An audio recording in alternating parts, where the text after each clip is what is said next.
Julian Croft was an archaeologist of the human heart, a man who had dedicated his life to excavating the ruins of sorrow. His practice, located on the second floor of a stately brownstone that overlooked a tranquil, tree-lined square in the city's oldest district, was less an office and more a meticulously curated museum of comfort.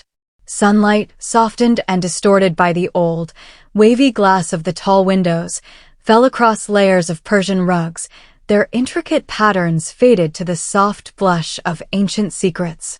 The air itself seemed curated, a complex blend of old paper from the shelves of leather-bound books, the faint, clean scent of beeswax from the polished floors, and the ever-present whisper of high-quality, loose-leaf tea. He believed that grief was a foreign country, a desolate landscape into which his clients were violently exiled. His role, as he saw it, was to be a native guide, offering a safe, warm lodge where they could acclimate, study the strange new constellations in their sky, and eventually find the courage to map their own path forward. He was a virtuoso of the gentle gesture.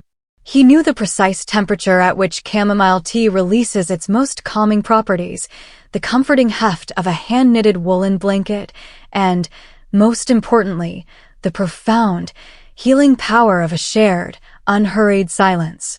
For 8 years, he had cultivated a reputation as the city's most sought-after guide through the shadows. Men and women of immense power and public standing would sit in the worn leather armchair opposite his desk and weep like lost children, their carefully constructed worlds having crumbled to dust. Julian's own calm was legendary, an almost preternatural stillness that seemed to absorb the frantic energy of despair. He would listen, his head tilted just so, his expression one of deep, unwavering empathy, a modern-day saint for the secular and heartbroken. He was precise, an artist of emotional nuance.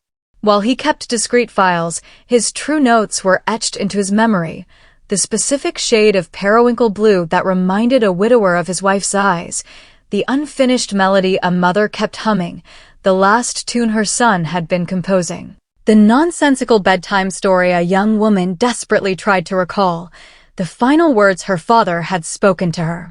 He was the steady hand, the unwavering lighthouse in the relentless storm of loss. But the lighthouse keeper was drowning in a sea of his own making. No one who witnessed his composed, almost beatific public self could have possibly conceived of the private reality. Julian Croft, curator of sorrows, woke each morning to a silent, suffocating terror. It had been 4 months, 1 week, and 3 days since he'd lost Isabel. She was his older sister, but the word felt like a hollow, clinical descriptor for the force of nature she had been. Isabel was his true north, his magnetic pole, the vibrant, chaotic counterpoint to his own quiet, ordered existence.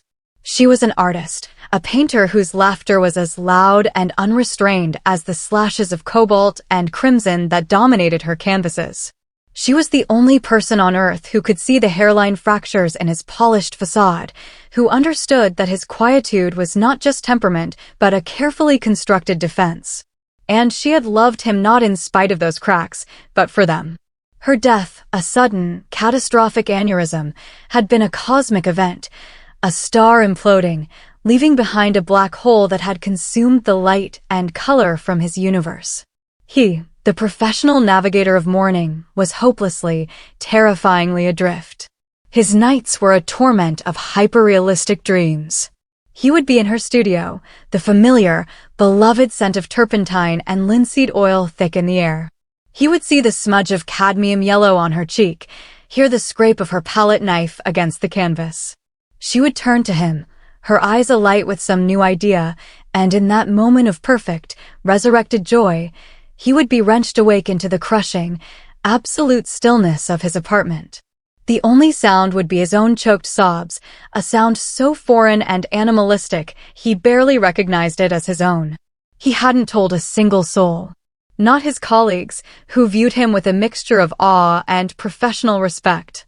Not his few close friends, who had long ago learned to accept his quiet, self-contained nature. The hypocrisy was a physical weight in his gut, a cold, hard stone of shame. How could he possibly confess his own unraveling when his entire professional life was dedicated to weaving others back together? His formidable compassion, so generously and skillfully dispensed to others, turned inward as a cruel, exacting tyrant. He began to live a life of monastic avoidance. Social invitations were declined with polite, vague excuses. The performance of normalcy, smiling, making small talk, feigning interest in the minutiae of other people's lives, felt like a Herculean labor he no longer had the strength for. One rain-swept Saturday, a day the color of slate and sorrow, he finally forced himself to confront her studio. The landlord, a kind, stooped elderly man who had treated Isabel like a surrogate daughter, had pressed the keys into his hand with a look of such profound, shared grief that Julian had to turn away. The studio, on the top floor of a converted warehouse, was a frozen moment in time, a Pompeii of artistic creation. An enormous, unfinished canvas stood on the main easel, a breathtaking swirl of violets and storm grays, a tempestuous sky threatening to break open. The air, thick and still, was a poignant tapestry of her life. The sharp, clean scent of turpentine, the earthy smell of clay, the rich aroma of oil paints, all layered over the faint, floral whisper of the freesia she always kept in a jar by the window. For a full hour, he did not move. He simply stood in the doorway, an archaeologist gazing upon a newly discovered tomb, afraid to disturb the sacred dust. Finally, he stepped inside. He ran a trembling hand over her collection of brushes, their bristles stiff and clumped with the ghosts of dried color. He gently flipped through a sketchbook left open on a stool, its pages filled with exquisite, rapid-fire charcoal studies of the city's gargoyles and bridges. His gaze fell upon the antique, carved oak armoire where she kept her clothes. It was not a wardrobe of fashion, but of function, a collection of paint-splattered jeans, worn-soft chambray shirts, and oversized men's sweaters. Tucked at the very back, as if hiding, was her favorite cardigan. It was a deep, rich cobalt blue, the color of the sky just after sunset on a clear winter's day. It was knitted from a heavy, soft merino wool, with horn buttons and deep pockets. He remembered with a pang of perfect, painful clarity the day she'd bought it from a tiny, windswept shop on the coast of Maine. She had pulled it on, danced a little jig on the rocky shore, and declared it her official thinking sweater, the one she would wear when wrestling with a particularly difficult creative problem. He pulled it from the hanger and saw, with a fresh stab of grief, a tiny, almost invisible fleck of white gesso dried onto the cuff, a final, unintentional signature. He lifted it to his face, burying his nose in the soft wool, and inhaled. The last, faint remnants of her scent, that unique blend of perfume, paint, and Isabel, filled his lungs. The scent was a key, unlocking a torrent of memory and emotion. On an impulse that came not from his mind, but from a deep, primal place of unbearable loss, he slipped it on. It was absurdly small. The sleeves ended several inches above his wrists, and the shoulders were tight, pulling across his back. But the moment the fabric touched his skin, it felt like a physical embrace, a tangible pressure against his aching heart. A wave of emotion so immense and powerful that it buckled his knees crashed over him. There, on the paint-splattered floorboards of her silent, sacred studio, surrounded by the beautiful, unfinished evidence of her life, Julian Croft finally, truly, began to mourn. The cardigan became his secret sacrament, his clandestine ritual. He took it home and placed it not in a drawer, but in a cedar-lined hope chest at the foot of his bed, a place of reverence. At the end of each long, draining day of absorbing the world's pain, he would retreat to the sanctuary of his bedroom, lock the door, and lift the sweater from its fragrant cocoon. He would pull it on, the familiar, awkward fit a strange comfort. He would wrap his arms around himself, the rough soft texture of the wool a conduit to memory, a tangible link to the person he had lost. It was a ritual of both solace and exquisite, self-inflicted pain. He knew, with the cold, clear logic of his professional mind, that this was a form of clinging, a classic transitional object. He'd counseled a widow just last week about her compulsive need to sleep with her late husband's worn-out watch under her pillow. Memory is a garden you visit, he had told her gently, his voice a balm of calm authority, not a house you should be living in. Yet here he was, night after night, barricading himself inside a fortress of cobalt blue wool, a hypocrite in his own home. One crisp autumn afternoon, a day painted in hues of gold and rust, Julian found himself seeking refuge from the relentless circularity of his own thoughts. He wandered aimlessly through the city's winding streets until he found himself in front of a second-hand bookstore he'd never noticed before. The Crooked Spine read the charming, hand-painted sign hanging above a deep green door. He pushed it open, and a small bell chimed. It sounded like a note from another, gentler time. The interior was a magnificent, chaotic labyrinth of towering, floor-to-ceiling shelves, with narrow passageways and quiet, dusty shafts of light. It smelled of history, of paper and leather and time itself. He felt a sense of peace settle over him, the first he'd known in months. He was running his fingers over a row of poetry, his eyes tracing the gold-leaf titles, when a voice, warm and clear as a bell, spoke from somewhere above him. If you like Rilke, you should try Marina Tsvetiva. She's even more heartbreaking, if you can believe it. But beautifully so. He looked up to see a woman perched on a tall, rolling library ladder, a book held loosely in one hand. She had intelligent, dark almond eyes that seemed to hold a wry amusement, and a cascade of auburn hair was pulled back from her face in a loose, elegant knot from which several rebellious strands had escaped. Her smile was instantaneous and genuine. She descended the ladder with a practiced grace. Her name, he would learn, was Lena. They talked for nearly an hour, their conversation weaving effortlessly from poetry to the quiet magic of old books, to the way a city changes over time. He was startled by how easily the words came, a forgotten language returning to his tongue. Lena's presence was a calming balm. Her intellect was sharp and incisive, yet her demeanor was gentle, without a hint of judgment. She listened with the same focused intensity he usually reserved for his clients. When he finally left the shop, the sun was setting, and he realized with a jolt that for 2 full hours, he had not thought once about his own grief. He had felt a flicker of warmth that was not tinged with sorrow, a spark of genuine human connection. Their meetings evolved into a quiet, unspoken routine. Coffee on Tuesdays at a small cafe where they would argue playfully about literary theory. Long walks through the park on Fridays, their feet scuffing through the fallen leaves. He learned that she had inherited the bookstore from her beloved grandfather, a man she spoke of with a mixture of reverence and fond exasperation. He learned that she had once been a promising concert cellist until a repetitive strain injury had cruelly altered the course of her life.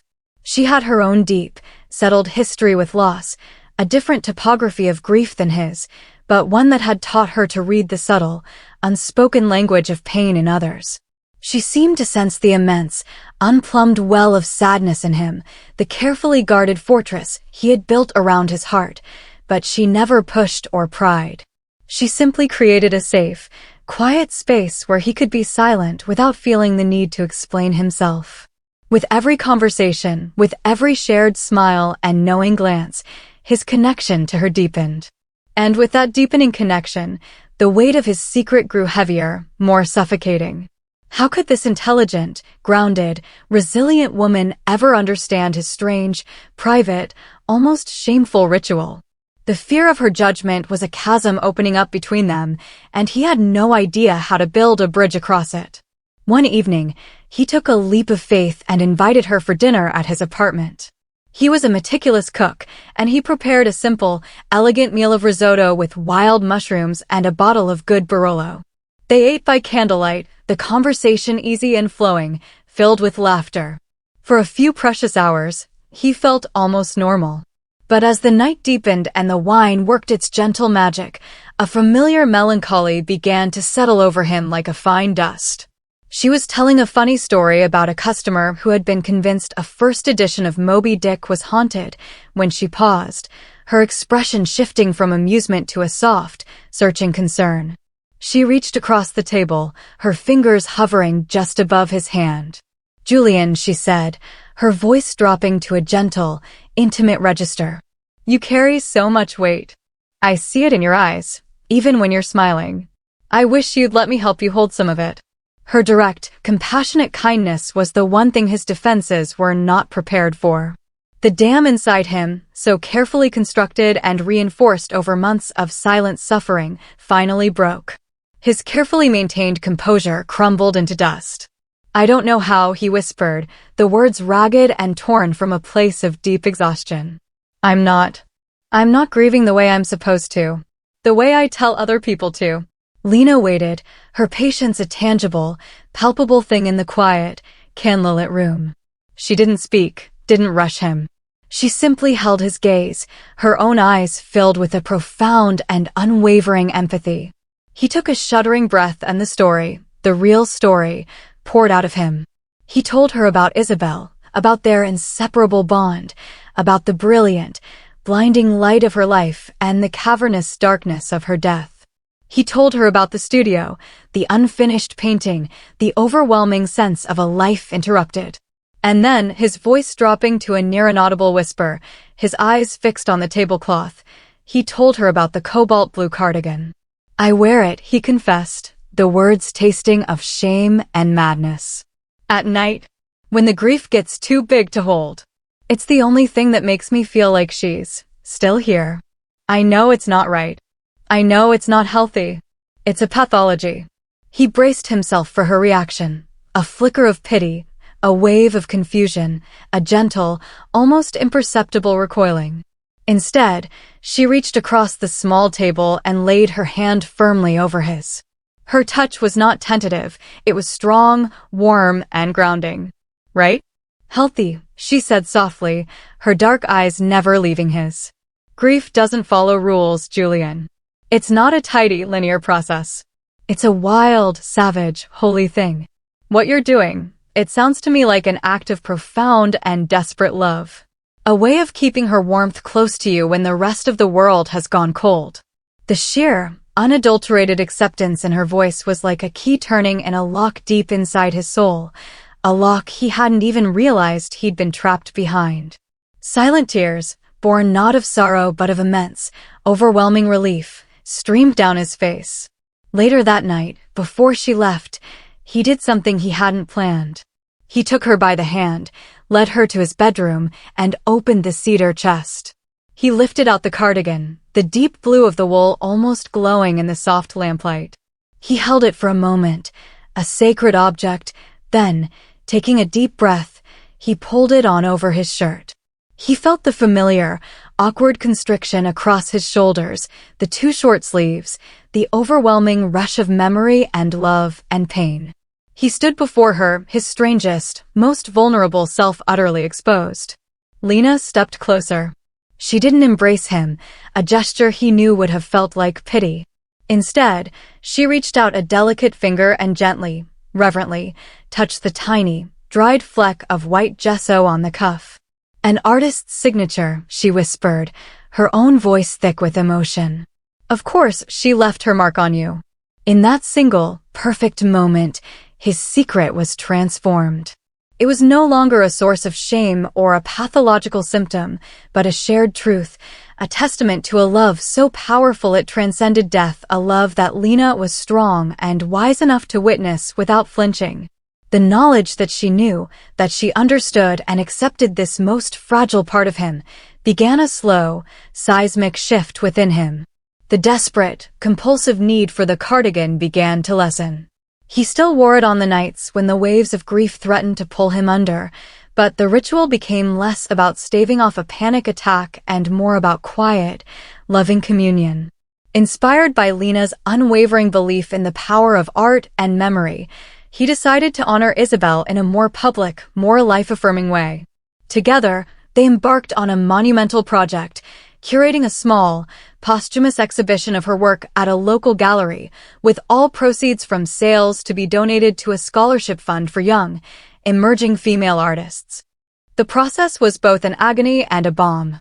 Unframing her canvases, cataloging her sketches, reading her journals, it was like meeting his sister all over again, seeing her not just through the lens of his own personal loss, but as the brilliant, formidable artist she had been.